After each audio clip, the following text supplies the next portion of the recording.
Welcome to all of you. आप सभी का राजनीति विज्ञान के इस यूट्यूब चैनल में हार्दिक स्वागत और अभिनंदन है। श्री गोविंद गुरु राजकीय महाविद्यालय के सौजन्य से ये यूट्यूब चैनल राजनीति विज्ञान के विषय के अध्ययन के लिए निर्मित किया गया है और इसी उद्देश्य को ध्यान में रखते हुए हम अंडर ग्रेजुएशन और पोस्ट ग्रेजुएशंस के संबंध में भिन्न भिन्न कक्षाएं यानी कि BA part first, BA part second, third और एमए के जो हैं विभिन्न विषयों के व्याख्यान यहाँ पर समय समय पर आपके समक्ष लाते रहे हैं। तो आज जैसा कि आपको विदित होगा और जो विद्यार्थी लगातार अध्ययन से जुड़े हुए हैं, चैनल से जुड़े हुए हैं, उनको विदित होगा कि इससे पहले के व्याख्यान में हमने राजनीति विज्ञान के बीए पार्ट फर्स्ट का राजनीति विज्ञान के मूल आधार, ये जो प्रथम पेपर है, इसका अध्ययन प्रारंभ किया था और इसमें हमने एक टॉपिक कवर किया था। बेसिकली दो टॉपिक हम कवर कर चुके हैं। एक तो है राजनीति विज्ञान का परंपरागत दृष्टिकोण से क्या अर्थ होता है, उसकी क्या क्या परिभाषाएं हैं, उसको हमने जाना था।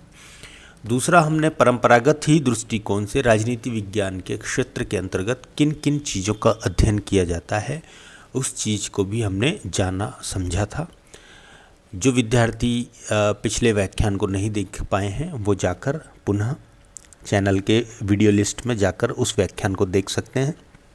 डिस्क्रिप्शन बॉक्स में पीडीएफ की लिंक भी हम आपको उपलब्ध करा देंगे, जहां से आप इस वीडियो व्याख्यान का जो पीडीएफ नोट्स हैं वो डाउनलोड कर सकते हैं। तो बात करते हैं, क्योंकि परंपरागत दृष्टिकोण से राजनीति विज्ञान के अर्थ, परिभाषा और उसके क्षेत्र के बारे में हम चर्चा कर चुके हैं। तो आज हमारे चर्चा का जो बिंदु रहेगा, जिस पर हम बात करेंगे, वो है राजनीति विज्ञान का अर्थ और परिभाषा। लेकिन दृष्टिकोण हमारा आधुनिक होगा, यानी कि मॉडर्न एरा में, आधुनिक परिप्रेक्ष्य में राजनीति विज्ञान को किस तरह से समझा जाता है, उसका क्या अर्थ लिया जाता है और उसकी कुछ जो परिभाषाएं हैं जो कि आधुनिक राजनीति विज्ञान के दृष्टिकोण से विद्वानों के द्वारा दी गई है, उनको भी हम जानने, समझने और विश्लेषित करने की कोशिश यहाँ पर इस वीडियो व्याख्यान में करने वाले हैं। तो शुरू करते हैं राजनीति विज्ञान के अर्थ, परिभाषा, आधुनिक दृष्टिकोण, इस वीडियो व्याख्यान को। तो सबसे पहली बात जो उभर कर आती है, और जैसे कि हमने पिछले वीडियो व्याख्यान में भी चर्चा की थी, कि राजनीति विज्ञान को परंपरागत और आधुनिक इन दो दृष्टिकोणों में बांटा जाता है। हालांकि किस तिथि से परंपरागत राजनीति विज्ञान का अंत होता है और किस तिथि से आधुनिक राजनीति विज्ञान का प्रारंभ होता है, ये कोई निश्चित एक डिवाइड लाइन नहीं है, कोई विभाजनकारी रेखा हमारे पास नहीं है। किंतु मोटा मोटी रूप से ये माना जाता है कि द्वितीय विश्व युद्ध के बाद में राजनीति विज्ञान में जिन भी नई संकल्पनाओं, सिद्धांतों का गठन हुआ, जिन नई अध्ययन प्रणालियों को अपनाया गया, तो वहाँ से, यानी कि द्वितीय विश्व युद्ध के बाद से आधुनिक राजनीति विज्ञान का आरंभ माना जाता है। अब आधुनिकता का ऐसा कौन सा लक्षण है जो कि उसको परंपरागत राजनीति विज्ञान से पृथक करता है, यानी कि परंपरागत राजनीति विज्ञान और आधुनिक राजनीति विज्ञान में क्या अंतर है, उसको हम एक सेपरेट विस्तार से देखने की कोशिश करेंगे। यहाँ पर हम केवल इस चीज़ को जानने की कोशिश करेंगे कि आधुनिक अर्थों में राजनीति विज्ञान को किस रूप में लिया जाता है। सबसे पहले चर्चा करते हैं आवश्यकता की, कि ऐसी आवश्यकता क्यों पड़ी कि राजनीति विज्ञान में नई अध्ययन पद्धतियों की आवश्यकता पड़ी, नए विषय वस्तु की आवश्यकता पड़ी। तो इसका एक उत्तर समेकित रूप से ये दिया जा सकता है कि द्वितीय विश्व युद्ध के दौरान जब विश्व के भिन्न भिन्न राष्ट्र एक दूसरे के साथ युद्ध में संलग्न थे, तो ऐसी स्थिति में किस तरह से एक राष्ट्र का व्यवहार होना चाहिए या किस तरह की राजनीतिक समस्याएं उत्पन्न होती है, उसका कैसे समाधान किया जा सकता है, या अंतर्राष्ट्रीय राजनीति में एक राष्ट्र के साथ दूसरे राष्ट्र के कूटनीतिक संबंधों के संदर्भ में किस तरह के सिद्धांतों का सहारा लेकर संबंधों को सुव्यवस्थित किया जा सकता है, या भिन्न भिन्न तरह की सामाजिक और राजनीतिक समस्याएं जो युद्ध के दौरान उत्पन्न हुई थी, खास तौर से उनके समाधान के विषय में राजनीति विज्ञान का क्या कहना है। तो इस तरह की ये जो तमाम प्रश्न राजनीति विज्ञान के समक्ष उपस्थित हुए थे, तो उसका जवाब राजनीति विज्ञान के पुस्तकों में देखने को नहीं मिलता था। ज़्यादातर जो परंपरागत सिद्धांत थे वो कल्पना के किस्म के थे, यानी कि कल्पनात्मक सिद्धांतों की भरमार हमें परंपरागत राजनीति विज्ञान में देखने को मिलती है। कोई भी यथार्थवादी, विश्लेषणात्मक या वैज्ञानिक पद्धति के अध्ययन और ऐसे अध्ययनों के आधार पर कोई वैज्ञानिक सिद्धांत के दर्शन हमें परंपरागत राजनीति विज्ञान में नहीं होते। परंपरागत राजनीति विज्ञान के ज़्यादातर जो सिद्धांत हैं, या दूसरे शब्दों में कहना चाहिए कि विचारकों के जो विचार हैं वो उनकी कल्पना की उड़ान है। जिस विद्वान को जिस तरह से अच्छा लगा उसने उस तरह के सामाजिक अध्ययन के आधार पर अपने राजनीतिक सिद्धांतों का निर्माण किया है। तो ऐसी स्थिति में एक समस्या ये उत्पन्न हो गई कि एक ही विषय को लेकर, एक ही चीज़ को लेकर भिन्न भिन्न विद्वानों के भिन्न भिन्न तरीके के विचार थे और उनमें आपस में सहमति का अभाव था। और जहाँ पर सहमति का अभाव होता है वहाँ पर एक ठोस निर्णय पर पहुँचना या किसी एक सिद्धांत को सर्वव्यापक मान्यता देना असंभव हो जाता है। और यही राजनीति विज्ञान के साथ सबसे बड़ी मुश्किल यही थी। अब उदाहरण की अगर हम बात करें तो राज्य की क्या परिभाषा है, तो उस संदर्भ में हमें हज़ारों विद्वानों की परिभाषाएं देखने को मिलती हैं। या राज्य की उत्पत्ति कैसे हुई, अनेक सारे सिद्धांत हमें देखने को मिलते हैं। एक चीज़ पर सहमति नहीं है। जिस विद्वान का जिस तरह का विश्लेषण हुआ, जिस तरह की उसकी कल्पना हुई, जिस तरह का उसका अनुभव हुआ, उस तरह के सिद्धांत हमें देखने को मिलते हैं। तो कहीं ना कहीं ये बात स्पष्ट रूप से उभर कर आती है कि परंपरागत राजनीति विज्ञान में वैज्ञानिक पद्धति के अध्ययनों का अभाव था। और ऐसी स्थिति में जो सारे के सारे अध्ययन थे, या तो वो कल्पनात्मक थे, यानी कि एक स्थान पर बैठकर व्यक्ति ने अपनी कल्पना के आधार पर, अपनी विचार शक्ति के आधार पर सिद्धांतों का निर्माण किया। उसने यथार्थवादी अध्ययन नहीं किया, ना उसने अवलोकन किया, ना ही उस चीज़ को जानने समझने की कोशिश करी कि धरातल पर वास्तव में कोई घटनाक्रम कैसे घटित हो रहा है, उसके पीछे क्या वास्तविक कारण है। इस तरह का कोई वैज्ञानिक विश्लेषण या अध्ययन परंपरागत राजनीति विज्ञान में हमें देखने को नहीं मिलता। एक कमी तो सबसे पहले ये थी। और दूसरी कमी ये थी कि ज़्यादातर जो अध्ययन थे वो संस्थात्मक थे, यानी कि संस्थाएं किस तरह से काम करती है, चाहे वो विधानमंडल हो, चाहे वो सरकारें हों, चाहे वो राजतंत्र में हो, चाहे वो लोकतंत्र में हो। तो सरकार किस तरह से काम करती है, या एक राज्य के अंतर्गत जो संस्थाएं होती हैं वो संस्थाएं किस किस तरह से कार्य करती हैं, उनका एक संस्थात्मक अध्ययन किया गया, यानी कि एक किताबी अध्ययन किया गया। वास्तव में क्या उन संस्थाओं में इस तरह के कार्य होता है अथवा नहीं होता है, इस बात की ओर ध्यान नहीं दिया गया। केवल सैद्धांतिक अध्ययन किया गया, केवल किताबी अध्ययन किया गया। तो कहीं ना कहीं एक निष्कर्षात्मक अध्ययन जो होते हैं, जो वैज्ञानिक सिद्धांतों का जो निर्माण होता है, उससे जो है परंपरागत राजनीति विज्ञान हमेशा से वंचित रहा और कभी भी इस तरह के प्रयास हमें देखने को नहीं मिलते। तो ये एक बहुत बड़ी कमी थी परंपरागत राजनीति विज्ञान की, जिसने आधुनिक राजनीति विज्ञान को जन्म देने के लिए एक उपजाऊ भूमि तैयार की। अब बात करते हैं कि ऐसा कौन सा कारण था जिसके आधार पर ये तो कुछ कमियां थी जो परंपरागत राजनीति विज्ञान की हमने जिस पर बात की। अब देखिए, आधुनिक जब राजनीति विज्ञान है तो हम किस चीज़ का सहारा लेकर आधुनिकता की ओर बढ़ते हैं, तो यहाँ पर इसका जवाब हमें देखने को मिलता है। स्लाइड में आप देख सकते हैं कि एक नई विचारधारा, एक नया दृष्टिकोण और एक नए परिप्रेक्ष्य का जन्म हुआ था, जिसका नाम था व्यवहारवाद।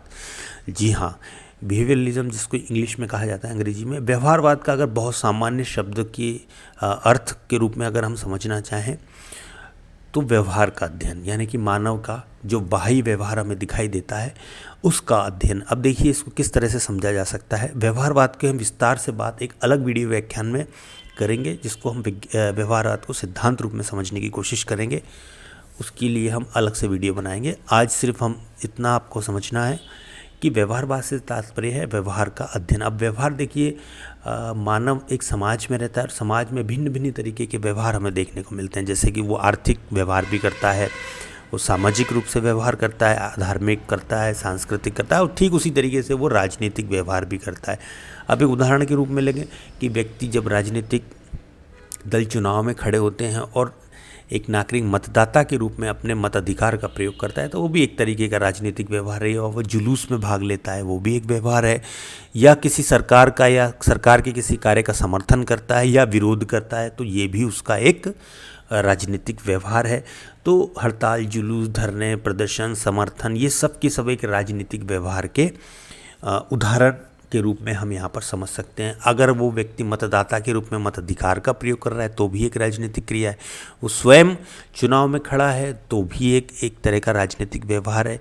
अब उसमें अंतर्गत बहुत सारी प्रक्रियाएं आ जाती हैं, तो वो सब की सब राजनीतिक व्यवहार का हिस्सा होती हैं। अब देखिए, मनुष्य का राजनीतिक व्यवहार किन किन तत्वों से प्रभावित होता है, किन किन कारणों से प्रभावित होता है, उसके बहुत सारे आयाम हो सकते हैं, बहुत सारे कारण हो सकते हैं।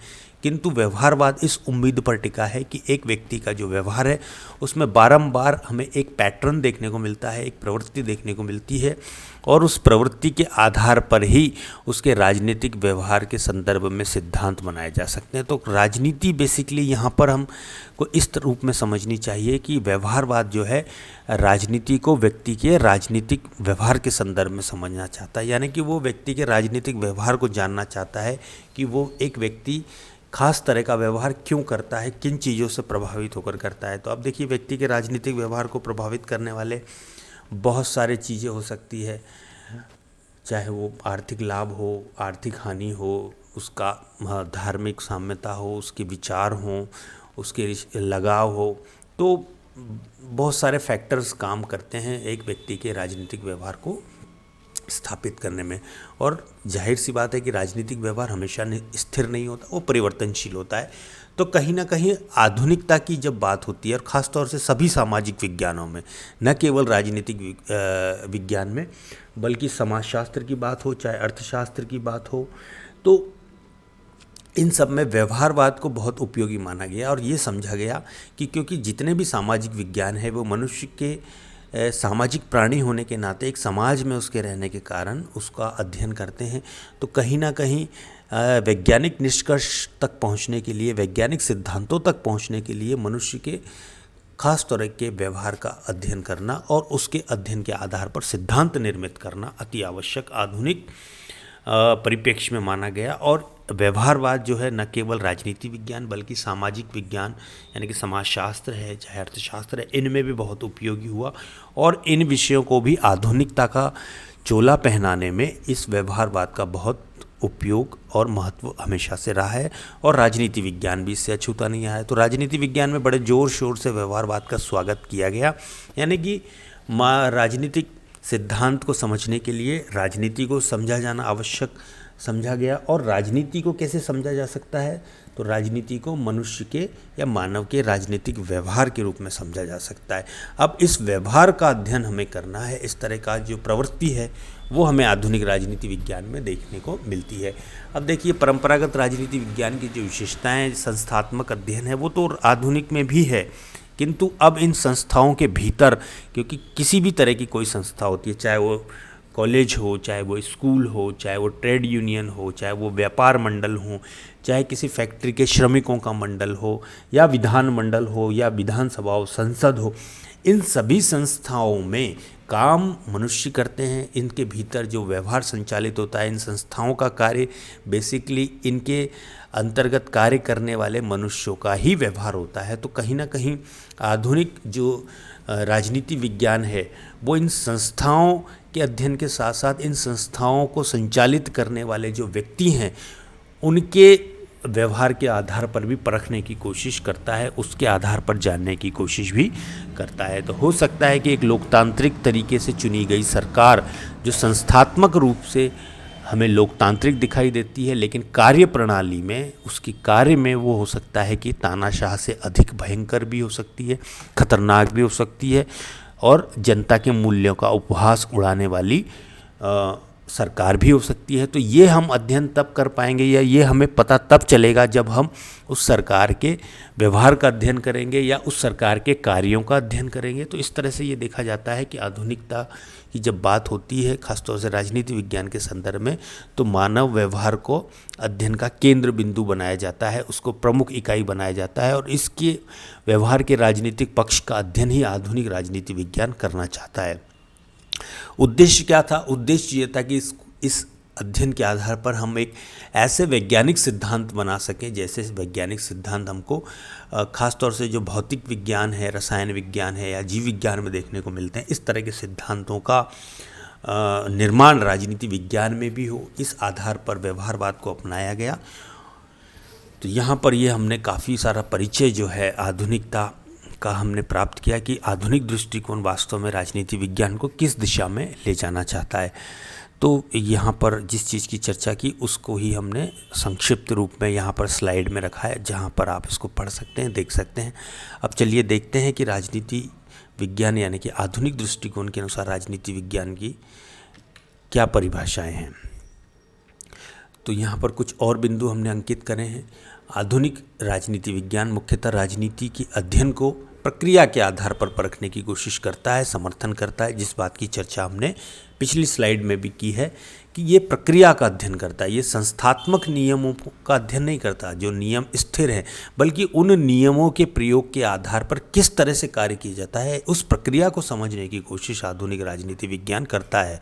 अब संस्थापक यानी संस्थात्मक अध्ययन की तुलना में प्रक्रियात्मक अध्ययन पर और व्यवहारिक अध्ययन पर अधिक बल जो है आधुनिक राजनीति विज्ञान में दिया जाता है, और इस हेतु जो है वैज्ञानिक पद्धतियों का अवलंबन भी किया जाता है। अब आधुनिक राजनीति विज्ञान की परिभाषा की अगर हम बात करें तो आधुनिक राजनीति विज्ञान केवल परंपरागत संस्थाओं यानी कि राज्य, सरकार और समुदाय के अध्ययन पर ही बल नहीं देता, बल्कि संस्थाओं के स्थान पर कार्य तथा व्यवहार पर जोर देता है। आधुनिक राजनीति विज्ञान मनुष्य के जीवन के भिन्न भिन्न पहलुओं के पारस्परिक प्रभावों का अध्ययन करते हुए यह बताने की कोशिश करता है कि विभिन्न पहलुओं में मानव का राजनीतिक व्यवहार क्रियाकलाप किस हद तक प्रभावित होता है। क्योंकि मानव का जो व्यवहार है, चाहे उसके व्यवहार का राजनीतिक पक्ष हो, चाहे सामाजिक पक्ष हो या आर्थिक पक्ष हो, वो कई सारे तत्वों से का सम्मिश्रण का परिणाम होता है। तो आधुनिक जो सामाजिक विज्ञान है और आधुनिक जो राजनीति विज्ञान है वो इन सभी तत्वों को अपने अध्ययन में शामिल करना चाहता है। तो कहीं ना कहीं वो अन्य विषयों के अध्ययन या उस अन्य विषयों के विषय वस्तु या सिद्धांतों को भी अपने अध्ययन में प्रयुक्त करने का समर्थन करता है। यानी कि एक अंत अनुशासनात्मक दृष्टिकोण का भी यहाँ पर हमको विकास देखने को मिलता है। अंत अनुशासनात्मक दृष्टिकोण से तात्पर्य युवा कि अन्य विषयों की जो परिभाषाएं हैं, जो संकल्पना है, जो सिद्धांत हैं, उसका प्रयोग अपने विषय में अपने सिद्धांत संगठन के लिए किया जाना, ये एक अनुशासनात्मक दृष्टिकोण का परिचायक है और यह आधुनिक राजनीति विज्ञान का एक प्रमुख लक्षण भी है। अब वर्तमान में राजनीति विज्ञान के इस अर्थ को लिप्सन ने बहुत अच्छे तरीके से व्यक्त करते हुए कहा है। क्या कहा है उन्होंने कि राज्य जो है राजनीति की तुलना में सीमित है, यानी कि राज्य का विस्तार उतना नहीं है जितना कि राजनीति का विस्तार है, और इसे इस चीज़ से समझा जा सकता है कि राजनीति राज्य से अधिक विस्तृत है। इसको आसानी से समझाया भी जा सकता है कि जहाँ राज्य स्थित होता है वहाँ पर राजनीति अवश्य होती है, किंतु इसका उल्टा जहाँ राजनीति होती है वहाँ पर राज्य भी होता है, ये सत्य नहीं है। और ये हम आराम से अंतर्राष्ट्रीय राजनीति की अगर बात करें तो हमारे पास अंतर्राष्ट्रीय राजनीति विषय है, एक पेपर भी है, और अंतर्राष्ट्रीय राजनीति में भिन्न भिन्न जो राष्ट्र हैं वो अपने हितों के संवर्धन और सुरक्षा के लिए एक दूसरे के साथ संबंध स्थापित करते हैं, कूटनीतिक उपायों का प्रयोग करते हैं और अपने हितों की सुरक्षा करते हैं, और उस हेतु भिन्न भिन्न जो वो प्रक्रियाएं करते हैं, जो क्रियाएं करते हैं तो वो सब की सब अंतर्राष्ट्रीय राजनीति के अध्ययन का हिस्सा होती है। अब यहाँ पर समझने वाली चीज़ है कि क्योंकि हमारे पास कोई अंतर्राष्ट्रीय राज्य नहीं है किंतु फिर भी अंतर्राष्ट्रीय राजनीति है, तो इसका तात्पर्य यह है कि राजनीति के लिए आवश्यक नहीं है कि राज्य हो, किंतु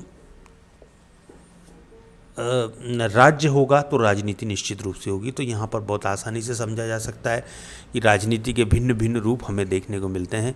कॉरपोरेशंस हैं, ट्रेड यूनियंस है, छात्र संघ है, ये बहुत सारी जो राजनीति की जो चर्चाएं हैं जो हम सुनते हैं, तो यहाँ पर कोई राज्य नहीं होता परंतु फिर भी यहाँ पर राजनीति होती है। तो इस तरह से हम देखते हैं कि राजनीति राज्य से काफ़ी व्यापक एक प्रक्रिया है, और आधुनिक राजनीति विज्ञान राज्य के अध्ययन से आगे बढ़कर या सरकार के अध्ययन से आगे बढ़कर इस राजनीति को अपने अध्ययन में शामिल करना चाहता है, और ये एक परंपरागत राजनीति विज्ञान से यहाँ पर एक दृष्टिकोण की भिन्नता हो जाती है। अब बात करते हैं कुछ विचारकों की और उनकी परिभाषाओं की कि वो आधुनिक राजनीति विज्ञान को किस तरह से परिभाषित करते हैं। तो आधुनिक विचारकों की अगर बात करें तो जिसमें प्रमुख नाम हम ले सकते हैं लॉसवेल और कैप्लान का, रॉबर्ट का, Sidney Webb, British Webb, Max Weber, George Catlin, Robert Dahl, Simon David Easton इत्यादि जो विचारक हुए हैं, जिन्होंने राजनीति को व्यवहारवाद के आधार पर नए दृष्टिकोण से जांचने और परखने की कोशिश की है और सिद्धांत देने की कोशिश की है, उनके नाम यहाँ पर हमने अंकित किए हैं। अब इन लोगों ने राजनीतिक संस्थाओं जैसे विधानमंडल, न्यायपालिका, कार्यपालिका के अध्ययन तो किया ही है, लेकिन साथ साथ मानव व्यवहार का राजनीति में अध्ययन पर भी अधिक इस पे जोर दिया है। बेसिकली विधानमंडल है, संस्थात्मक उसके नियम संचालन के बने हुए, लेकिन उसके भीतर जो लोग हैं, जो विधानमंडल में चुन कर गए हैं, वो लोग किस तरह से अपना व्यवहार करते हैं, उस आधार पर ही उसी विधानमंडल की या किसी भी संस्थान की कार्यप्रणाली को समझा जा सकता है। तो यहाँ पर इसीलिए ये कहा गया है कि हमें प्रक्रिया का अध्ययन करना है, हमें वास्तव में राजनीति का अध्ययन करना है। राज्य का अध्ययन तो हम करते आ ही रहे हैं, किंतु यहाँ पर प्रक्रियाओं का अध्ययन भी आवश्यक है और इसी बात को यहाँ पर आधुनिक राजनीति विज्ञान व्यवहारवाद के माध्यम से कहना चाहता है। परिभाषाओं की बात करते हैं। रॉबर्ट के अनुसार मानव समुदाय पर शासन करने की कला को ही राजनीति कहते हैं। यहाँ पर रॉबर्ट ने राजनीति की परिभाषा देते हुए कहा है कि क्योंकि मानव समुदाय पर किस तरह से शासन किया जाए, ये एक आर्ट है, ये एक कला है और इसको राजनीति कहते हैं और इसी का अध्ययन आधुनिक राजनीति विज्ञान करना चाहता है। गिल्ट और पामर ने राजनीति शास्त्र को राज्य के स्थान पर शक्ति माने जाने पर बल दिया। राज्य परंपरागत राजनीति विज्ञान में देखिए राजनीति विज्ञान को राज्य के अध्ययन के रूप में परिभाषित किया गया, लेकिन यहाँ पर गिल्ट और पामर ये कहना चाहते हैं कि राज्य क्योंकि अमूर्त संस्था है और वो दिखाई नहीं देती, ना ही हम उसको जान सकते हैं, ना ही उसको अपने अध्ययन में जो है एक व्यवहारिक रूप में प्रयोग कर सकते हैं। तो यहाँ पर गिल्ट पामर इस बात को जोड़ते थे कि एक अध्ययन की यूनिट शक्ति को माना जाना चाहिए, क्योंकि राजनीति विज्ञान का संबंध जितना परंपरागत दृष्टिकोण में राज्य के साथ है, वहीं आधुनिक दृष्टिकोण इस राज्य के स्थान पर शक्ति को ज़्यादा महत्व देते हैं, यानी कि पावर को ज़्यादा महत्व देते हैं। उनके अनुसार राजनीति शास्त्र यानी कि गिल्ट पामर के अनुसार राजनीति शास्त्र इस बात का अध्ययन करता है कि शक्ति कैसे पाई जाती है और कैसे नियंत्रित की जाती है। यहाँ पर देखिए गिल्ट और पामर शक्ति को महत्वपूर्ण स्थान देते हैं, यानी कि पावर, शक्ति प्राप्त करना मनुष्य की, हर व्यक्ति की इच्छा होती है। वो चाहता है कि दूसरों पर शासन करे, दूसरे उसकी बात माने। तो यहाँ पर राजनीति का जन्म तब होता है आधुनिक दृष्टिकोण के अनुसार जब व्यक्ति एक शक्ति प्राप्त करने की कोशिश करता है। और शक्ति क्या होती है, अगर सीधी सी शब्दों में बात करें तो किसी व्यक्ति से उस कार्य को करा लेना जो व्यक्ति करना नहीं चाहता, ये यहाँ पर शक्ति की एक सामान्य परिभाषा है। तब ये माना जाएगा कि एक व्यक्ति की दूसरे व्यक्ति के ऊपर शक्ति है और उस ताकत के आधार पर, उस शक्ति के आधार पर वो व्यक्ति वो कार्य लोगों से करवा सकता है जो कि लोग अन्यथा नहीं करेंगे। तो इस तरह से ये एक शक्ति की परिभाषा है। तो यहाँ पर शासन की जो शक्ति है उसकी बात की जा रही है, सत्ता की शक्ति की बात की जा रही है, लोगों पर शासन करने की बात की जा रही है, उनके ऊपर उन्हें नियंत्रित करने की बात की जा रही है। तो राजनीति शास्त्र जो है कहीं ना कहीं इस शक्ति को अपने अध्ययन के केंद्र में उसे रखना चाहिए। इस बात को गिल्ट और पामर यहाँ पर कहना चाह रहे हैं।